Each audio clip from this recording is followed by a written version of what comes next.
He was a good man. Difficult man and a good man. He was always so grateful and never took anything for granted. He was a deeply honourable human being.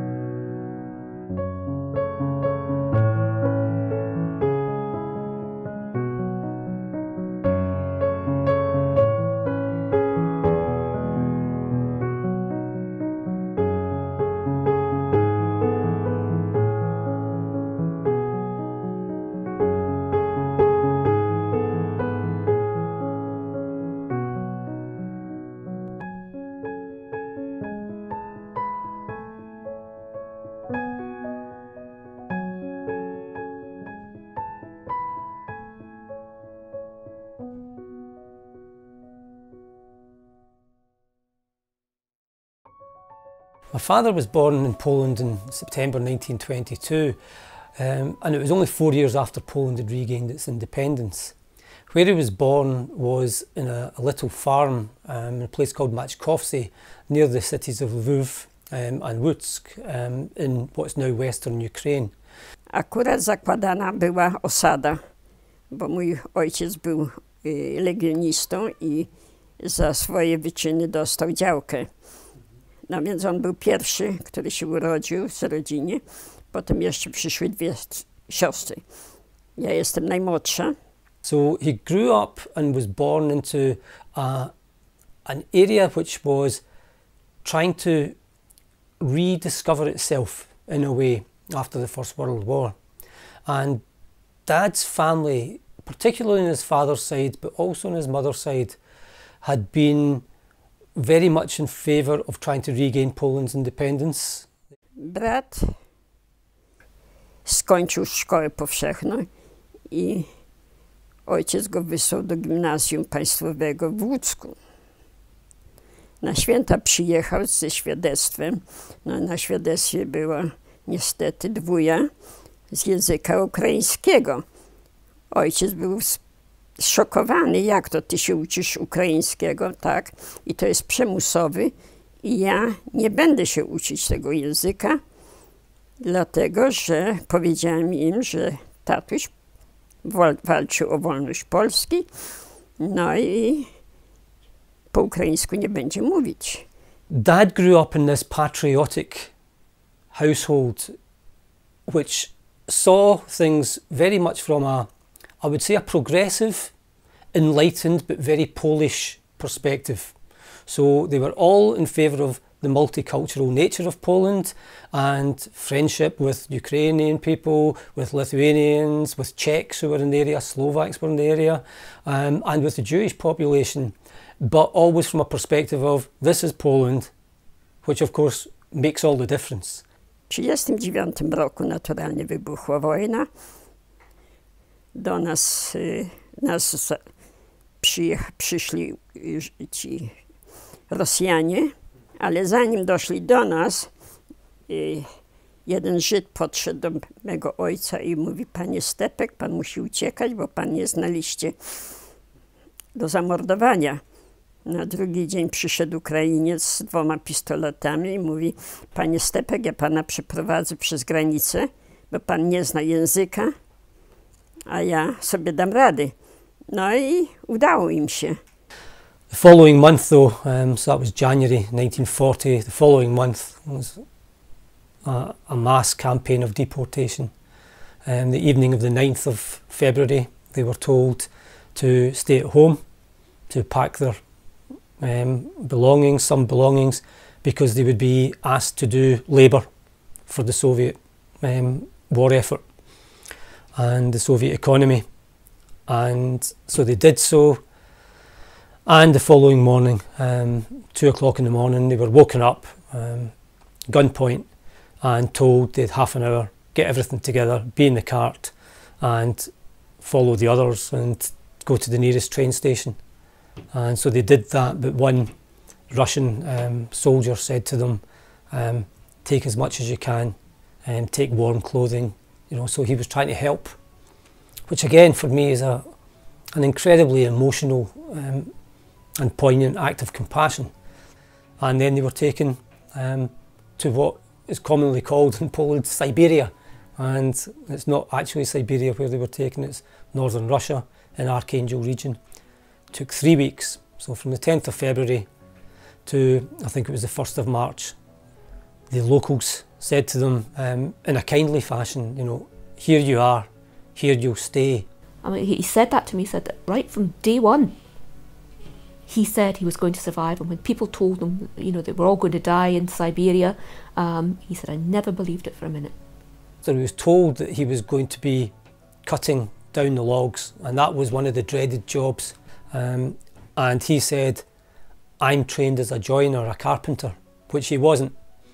And so that's what he did, and he very, very rapidly learned to be a good joiner because he had about a week's grace and there were targets.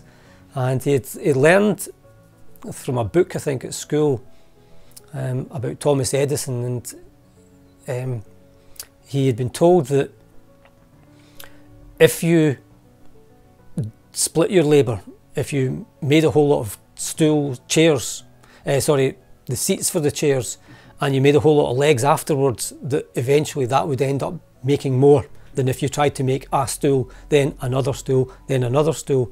And so for the first few days that meant he went hungry because you were paid with food for what you made each day. But at the end of the week, he had so many more stools, according to Dad, than anybody else, and he got given bonus of food and a few rubles. And so that was, again, that ingenuity and that confidence in himself that he could do without food and still come out right, you know.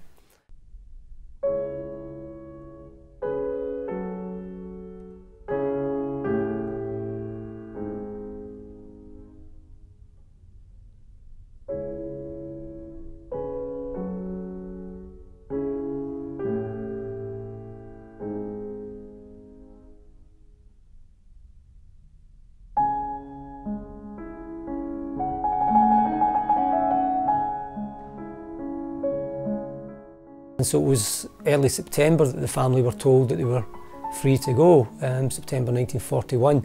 And Dank at this point had pneumonia. So the family were saying, oh, what do we do? Do we stay? Also, how do you get to Kazakhstan from near the Arctic Circle? You know, it's not like you could get a train ticket and, you know, just take the train down. So they made the decision that they would try and get down before winter fully set in. And they left in September 1941. I proszę pana, myśmy jechali 4 miesiące. Na stole ani jedzenia nie było, ani nie było opału, bo przecież to była już zima. Myśmy dojechali do połowy drogi do Moskwy i nas kierowali za Ural, dlatego że już Niemcy tam byli. On the 6th of December 1941, St. Nicholas's Day, Danka told me the story that they were in a siding like that, and a Russian civilian train drew up alongside them, and they were also stuck because other trains going in different directions. And so all the Poles went out and begged, because by this time they were really, really fearful of starvation. And Danka was left to stay with her mother while Zosha and my dad, Jan, went out begging, and they came back with nothing. And then Danka heard a word, and it meant little girl. And Danka looked up, and it was from the other train, and it was a Russian woman shouting, "Devochka, little girl." And Danka looked again, and the woman bent down and threw something across the track to Danka, and Danka caught it, and it was a huge loaf of bread. And they hadn't eaten for 4 days by this time. And Danka looked up to say thank you to the lady, and the lady was gone. And so there's another unknown person to whom I owe my life, and they owed their lives, and we'll never know who she was or what happened to her.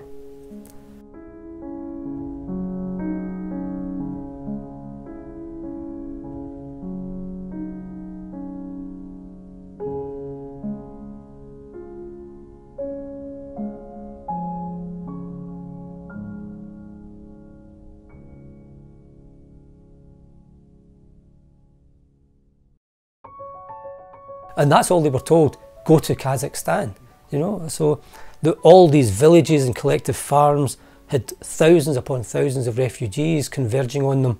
Of course, the locals then, that meant the locals had to share what little they had.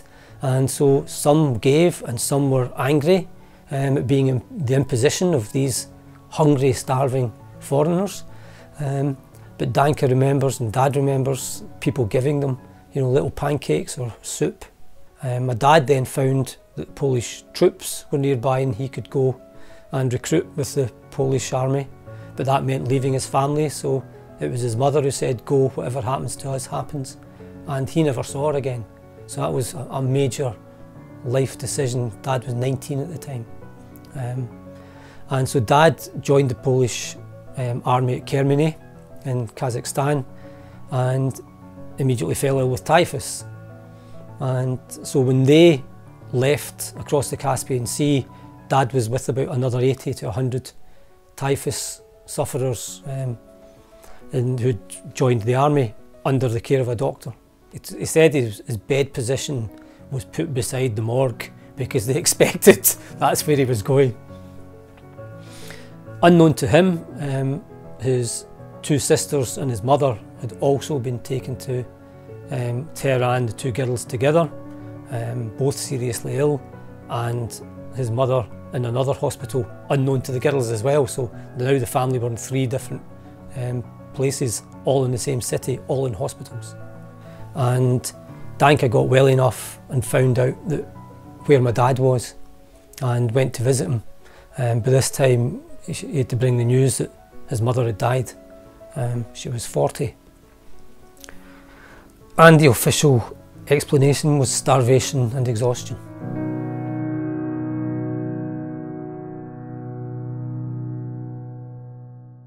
So he was officially enlisted in the Polish army again on the 1st of March 1943, and on the 10th of March he was in the Navy. So that was the actual dates, if I remember rightly, in his military records. Joined the Polish Navy and was trained in radar, and that was a big breakthrough for Dad.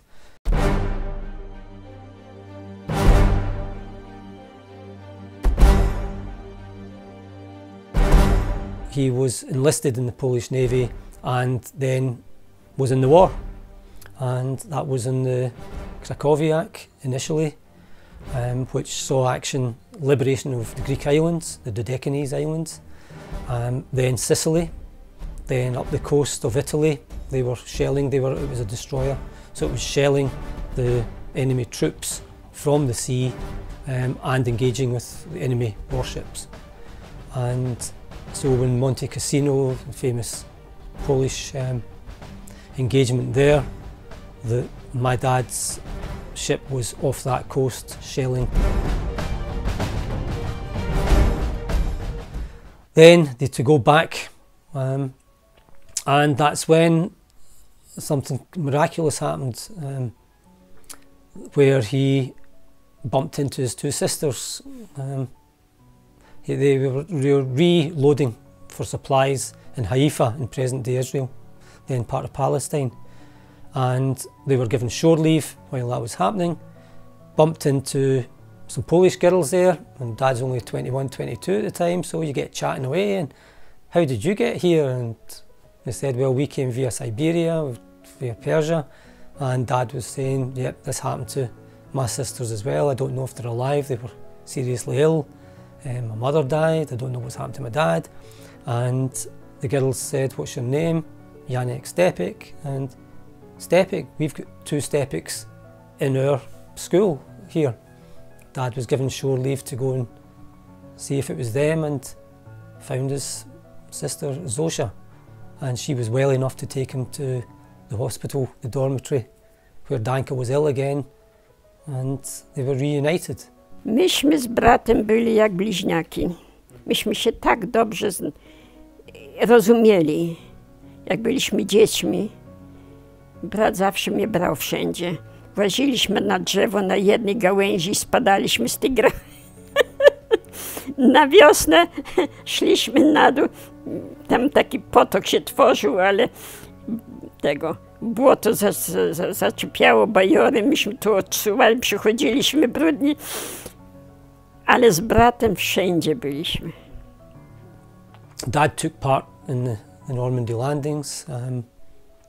He was involved in saving a lot of lives of ships that were destroyed and people literally swimming to the nearest ship and sort of pulling them up on ropes.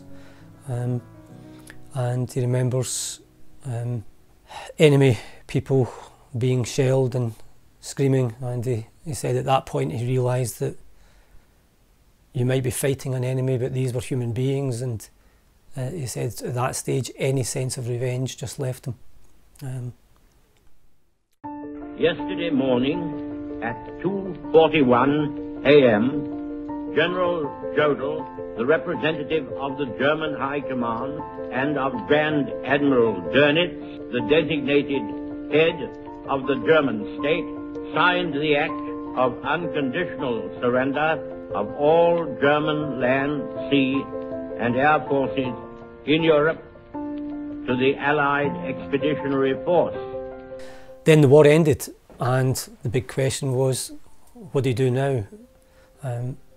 For Dad and his family, who were still in touch there through the war, and as the war ended they were now allowed more open communication. They decided very quickly that they won't go back, too dangerous, they were warned not to come home. And then the question was, well, we're now refugees. And the British government reluctantly allowed the Poles to stay. They tried to encourage them to go back, but allowed those who were unwilling to stay. And Dad was given the opportunity to study. He found that there were grants for study, and that was allowed to Poles. And that one place that you could study was what's now the University of Strathclyde in Glasgow, then the Royal College of Technology, which is a sub-name of the Radio and Television College. And because Dad had a background now in radar, having to repair radars, he knew about electronic equipment, and Dad thought, I'll go and take that grant. And he knew about Scotland only for 10 days or so in training, but he knew where it was, and he took a train up to Glasgow, and all he had was his suit and permission, and a Polish passport, a hand-done passport, saying who he was. At that time, very luckily for him, 1947, he met my mum. So Dad meeting Mum was a great pairing of a very patient, gentle but practical young woman, and this dynamic, energetic young man determined that he was going to have a successful life despite what had happened to him, or maybe because of what had happened to him. And he grabbed it and seized it. And so very quickly, I mean, they were married in 1949, 26th of February, and very quickly had agreed by that time that they would go into business together. I think primarily because he wasn't very good at doing what he was told by other people. And he says that himself. He said, I made a terrible employee. You know, I could do the job, and I was good at it. I had my own ideas, and I was very impatient to see them go into practice. He was a really good businessman. He had a flair, but saying that, maybe this is something you know. I mean, they started off in a room and kitchen, yes, and Teresa bathed the children at the sink while John was repairing things. My husband was an electrician as well, so they both repaired things. They both worked to get a business going. They weren't handed any money. My earliest memory of Dad is, if I think about it, is out in the little hallway of the tenement flat that we lived in. We were on the ground floor. As you walked in the door, he'd set up in this very tiny narrow hallway a bench where he could work on his radios. He did a lot of work, mostly work at home. He didn't have any other premises at the time. And you would walk through that door and he would be there working away, for all hours. And the one thing I remember my mum saying sort of so clearly, it's still in my head, is don't touch anything in your father's bench. And he knew if even the slightest thing had been moved. It's actually very like my older brother. You know, they've got a neat and orderly way of putting things, and if it doesn't work out that way, then they know. And Mum and Dad slept in, there was a sort of what you call a recessed bed in the sitting room, and it was the kitchen and the sitting room as well, all in one. Just no hot water, outside toilet we shared with other people in the flats, and just one bedroom at the front of the flat, and that was where the 3 children slept, you know, sort of piled in together. And he would go in the bus to the person's house, pick up the radio, and the radio was about the size of this chair, take it in the bus, repair it, and he charged one price regardless of the parts and the labour, so that it would be affordable to people. And he thought he's got the energy to do enough repairs to make that work, and he knew what the parts would be, and he always haggled for parts anyway. So I think it was like 10 shillings, 50 pence, a repair, one price, I'll repair it. If it doesn't work, I'll repair it again for nothing. And so he gained this reputation as being this young, strange young Polish man in Cambuslang who was brilliant at repairing things, and if he said it would happen by such and such a time, it would happen. And that reputation for integrity and directness. And the business just flourished. He was having spare parts. They lived in a room and kitchen, which was 2 rooms, 1 room, 1 kitchen. And by the time 1955 came, they'd been doing this for 5-6 years, and they were also then putting up TV aerials, and they were making a small fortune from this hands-on practical work. And my dad said he was never so cash rich in his life in those early days, but he had 3 children now by this time, and he was still repairing radios in a house which had 1 bedroom and 1 kitchen, and he was repairing radios and all these parts lying about everywhere. So that was impractical. And they came up with the idea of opening shops. TV, in 1953 the Queen was crowned, and that was the big pivotal year of people saying, let's buy a TV for, you know, the coronation. He became very well known in the trade. We eventually ended up, the family business was, I think, the 3rd largest independent business of its type in Britain, and the biggest in Scotland. And so he would go down to London, do talks about sort of building a business. When the Japanese manufacturers started coming to Europe, they first came to Britain, and they came to our head office in Hamilton about 1970, 71, 72, those years. Toshiba, Panasonic, Samsung, all these massive global names. They were completely unknown then in Europe, and they came, and of maybe 5 or 6 people in Europe they came to my dad, and they asked him, how do we come into this market? And they were asking him advice. You know, it's staggering to think of now. So Dad just blossomed, and he loved it. Rent an automatic washing machine for only $3.49 a week, or a fridge freezer only $3.29 a week at Glenn's, Hutchison, Robertson's and Stepek. Rent this superb large screen TV, plus this fabulous full feature video, plus this superb MIDI hi-fi, all for under £20 a month. It's another great rental deal from Glenn's, Hutchison, Robertson's and Stepek, all together better. The downside of that was that Dad, for maybe about 5, 6, 7 years, became pretty arrogant and overconfident, cocky, think he could do no wrong, which was almost the case. But he became not just a disciplinarian, which was all right as a father, but a kind of I know everything. He was a wee punk. He was a small, because I am tall, and because he was small, and he was quite an arrogant little man. He was. Yeah, I cared about him and I got very fond of him. But he was an arrogant wee man. And my mum hated that. She was very humble, modest, didn't like showiness. And by this time my dad had bought 2 Rolls Royces, a Triumph Stag at the same time, you know, and we all hated it. I mean, we all hated it.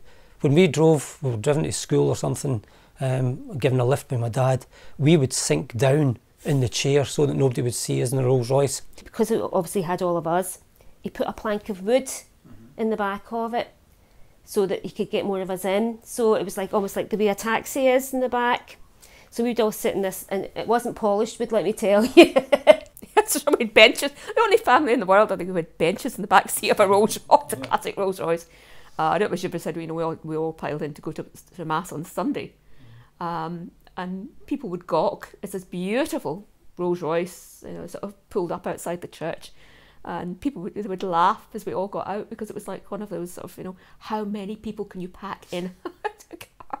So all came sort of tumbling out one after another. I think people look and say, are there any more in there?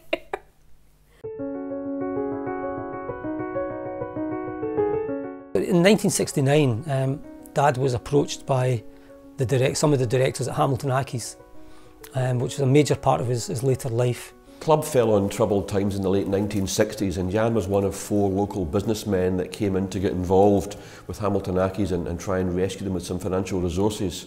And Jan came on board as chairman in 1969, a position he held until 1987 when he stepped down when he was 65, just before his 65th birthday.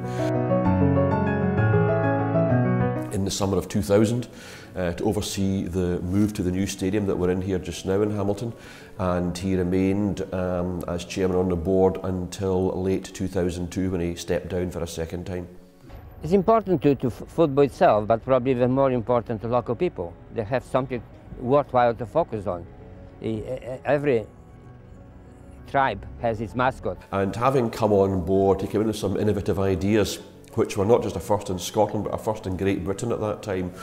In 1971, we became the first club to have Eastern European footballers.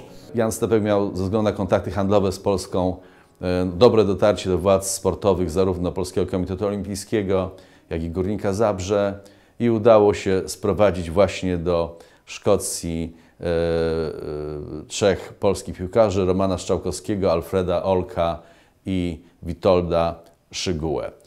So they were high-level Polish football players, but now retiring from international football, and it was on that basis that they were granted visas to enter the UK to work. There were, of course, many rumours as to how Jan managed to secure these visas, which was unheard of at that time. And say we were the first club to secure East European footballers, certainly in the UK, if not Western Europe. And there were rumours of umpteen reconditioned washing machines heading in the other direction towards various towns in Poland as a part gift towards facilitating these players coming here. I think he loved that club. I don't think he loves football. I don't think he loved sport. I think he just loved the challenge of making something with very limited resources work beyond its capabilities, and he did that. Oh, he did want to support Hamilton because he had got his living from Hamilton in that area. Oh yes, and he wanted to do that, but he liked the bit that the chairman was Jan Stepek, and it was. I remember Dad almost every day after work saying to my mum in his Polish accent, "Going to park." And that meant he was going to Accies Stadium, and he rolled the grass, he cut the grass, he painted the walls. He would take some liberties. He was a very keen golfer. And there are many stories of the players coming to train at our old ground in the morning to find various golf balls scattered across the pitch, particularly at the far penalty box. That's because Jan would frequently come in the Sunday afternoon, stand at the back of the terracing and start, teeing off and playing shots down the park, practicing his drives. And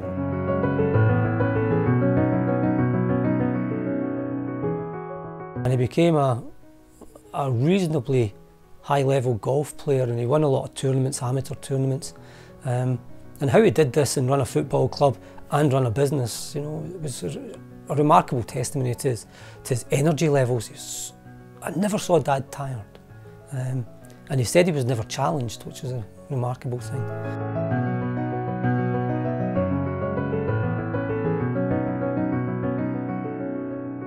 He was a strict father. As we started to grow a bit older, he was strict.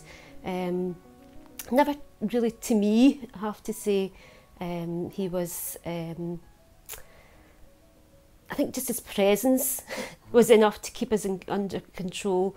When he was at work, I think when we were at home, we just ran riots around the house. I don't know what Martin said, his dad was rotten with names, as I am too. But having 10 children, that's quite a difficult thing to have to cope with. So he would sort of go through about half a dozen names before he got the right one. And Martin said that he dubbed us all useless 1, 2, 3, 4, 5, because we were all a sad disappointment to him in the practical stakes. You know, we went, apart from my brother Jimmy, who is very practical. Some of the others I've learned since. You could never ever do anything to his standards. You know, it was always bloody useless. But we learned just to accept and honour our uselessness. It didn't make us feel any the worse or the less for it. That certainly didn't me. The society was formed in 1954, and it was formed by people who found themselves here after the Second World War and wanted to have a focus for the Polish community in Glasgow. The club did find itself in very unusual circumstances at one point, where our current account had in fact been frozen, and we found ourselves without a fund to carry on our day-to-day business. And Jan Stepek was very quick to step in and gave the club a substantial loan of money to allow the club to carry on its function. And without that, we would certainly have been in very difficult trouble. So everybody was extremely grateful, and he saw the club through that very difficult time to a successful conclusion. Ja miałem przyjemność spotykać Jana w wielu okolicznościach, zarówno formalnych, jak i nieformalnych. I wszędzie, kiedy byliśmy razem, widziałem olbrzymi szacunek jego kolegów, mieszkańców Szkocji, rodowitych Szkotów. Czy to było na polu golfowym, bo Jan Stepek, mimo że późno zabrał się za naukę golfa, bo po 50, był świetnym graczem, był nawet w swojej kategorii wiekowej mistrzem seniorów w Szkocji. Czy to też przy okazji oficjalnych spotkań z politykami, z władzami samorządowymi. Wszędzie, naprawdę wszędzie widać było to uznanie, jakim darzony był Jan Stepek.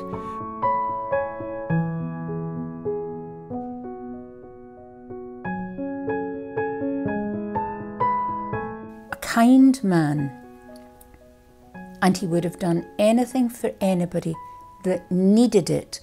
But if you didn't need it, you wouldn't get it. He didn't suffer fools gladly. When they moved to Hamilton and they had the shop, there was a homeless unit in Hamilton, and a lot of them must have gone round the shops asking for help. On się zawsze litował nad biednymi ludźmi. Zawsze wysyłał, jak ktoś przyszedł do sklepu czy coś takiego i był głodny czy coś, wysyłał do żony domu. Idź, ona cię nakarmi. And then one gentleman came and lived with us for, I don't know how, it seemed like years to me. It might not have been as long, might have been a year or something like that. I think it was homeless, and he had a learning disability, and my mum and dad took him in. Davy Jones was his name, and so he just became like part of the family, just like that. That's what my father had experienced near starvation. He knew what it is to not have nowhere to rest your head. You know what it is to worry about where the next piece of food was coming from. So some people, by those experiences, are turned cold and they don't want to ever be anywhere near that again. Dad was different. Dad wouldn't tolerate it. And he gave to charities as well. But he wanted to be, he was by nature a hands-on, practical man. So if he could give a roof over the head, over someone's head, then he did it. I remember being at home as a student, watching the TV, watching the news with Dad. On two occasions that were really very powerful to me. It was when Pope John Paul II was elected that evening, and it came in the news.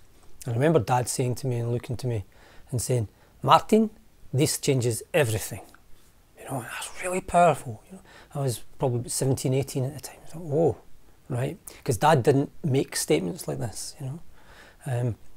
The other one was when martial law was declared, and I just saw Dad's face, and it was so serious.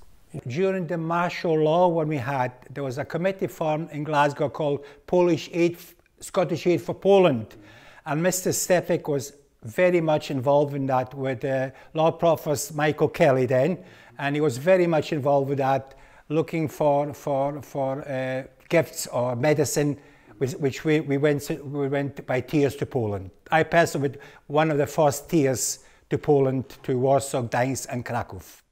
And when martial law came, I think Dad was reflecting on what could he do to try and show that Poland still existed in a free way, despite martial law. And so when the university had declared that they were going to close down and shut the studies department at Glasgow University, Dad stepped in and the business funded it. Jan Stepek supported a lot of activities that were not only academic, but were also open to a wider public. As a result of Jan Stepek's support, what was possible was to organize a conference on Cyprian Kamil Norwid. The second conference was on the Renaissance poet Jan Kochanowski, and the third one in organized series was devoted to interwar Polish literature. Jan Stepek bardzo, ale to bardzo angażował się w promocję Polski. Ufundował coroczny wykład poświęcony Polsce na University of Strathclyde. To jest drugi z uniwersytetów w Glasgow, bardziej o profilu technicznym, i co roku w latach 90. i później odbywała się wielka sesja poświęcona Polsce, na którą zapraszany był specjalny gość. I gościli między innymi na tej sesji z wykładami profesor Leszek Balcerowicz, minister Andrzej Olechowski, dr Henryk Zamojski, profesor Jan Limon, również na przykład Neil Ashelson. I Jan Stepek naprawdę przykładał wielką wagę do tego, aby Szkoci poznali Polskę i Polaków nie tylko jako bardzo często ubogich emigrantów, ale również jako przedstawicieli narodu o tysiącletniej tradycji z wielkimi osiągnięciami w różnych dziedzinach. Nawiasem mówiąc, oba te uniwersytety, zarówno Glasgow University, jak i Strathclyde University, nadały panu Janowi Stepkowi tytuł doktora honoris causa, a jedna z sal wykładowych na Glasgow University nosi imię Jana Stepka. Mamy tam Jan Stepek Hall. And he was incredibly grateful to Scotland for giving him refuge, incredibly grateful. So a lot of what he did was really giving back what he saw he received, and he was unstinting in his praise for Scotland and the way they'd accepted him. This, wee immigrant from Poland who could barely speak any of the language when he arrived, and they not only tolerated, but they helped him. And they accepted him, and my mother's family accepted him, and two pennies to rub together. He had absolutely nothing but the clothes on his back and his demob money when he got here. So a lot of it was about contributing, and he was very strong in that with all of us, that we should always try to contribute in some way to the society that we lived in. And they were always very brave. The only time I ever saw my father fearful was, I would just be quite a little girl, maybe about 6 or 7, and he was driving home, and I think he picked me up from school or something. When he remembered, he frequently forgot me. He was stopped by the police because he drove like a bat out of hell, and they warned him. My father, as they approached in uniform, turned chalk white, and you could see his hands shaking. And I'm absolutely certain, didn't realise at the time, but looking back on it now, he was having flashbacks to the NKVD, him with uniforms, and he was frightened. He was very frightened.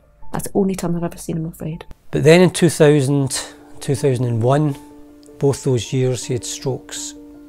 But this time he was coming up for 80, and it knocked him. He fought back against it. I remember him not being able to walk properly, not being able to talk properly, and he got back to both. He got back to playing golf, got back to playing golf, 2 rounds of golf a day, you know, after 2 strokes. But slowly but surely other strokes and other little things were happening, and he was being chopped down. For a man who had been so active, my dad could tackle anything, you know, whether it was building work or gardening or all his business as well, you know, which was a huge part of his life. And then to go to someone who really became reliant on everyone else, it must have been very difficult, but he never complained, not once.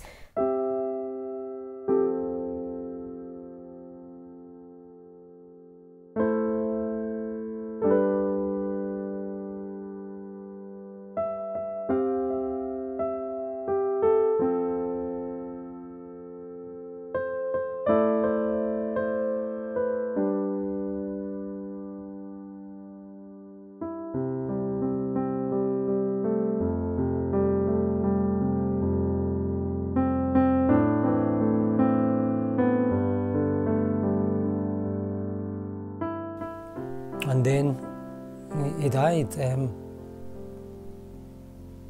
was a shock. You know, he was very unwell. 90 years old, he just celebrated his 90th birthday. We had some terrible news about my mum that year, that my mum had cancer. My mum just said very, very gently, said, "He's at peace now. Can you give me 5 minutes?"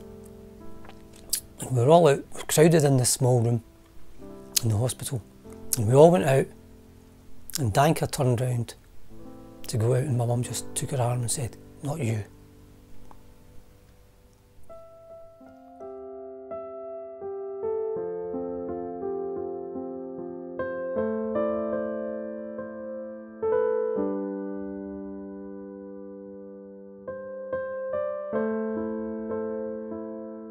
Four days after the funeral, Mum had a stroke,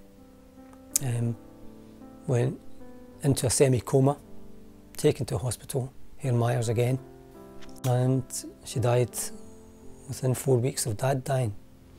And at that time, for us as our kids, and this is now November, you know, this is a few weeks before Christmas, it was in one sense shattering. We didn't have time to grieve for Dad because Mum was so unwell straight away. But in retrospect, it was the best thing for them to go together.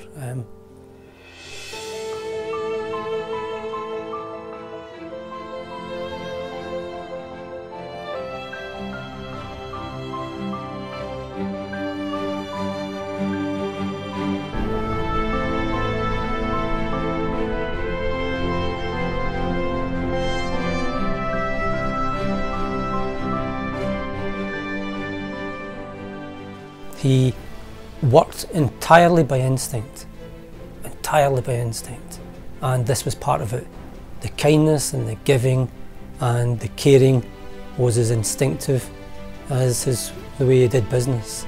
And he was in full flight at his peak. He was an awesome figure to behold, incredibly charismatic, very charming, very gracious. But my God, was he tough. He has a lot of faults. He was too impetuous, too impatient, and he recognised all that himself. But if you want to point to someone and say, that's a life, then my dad's life fits that bill.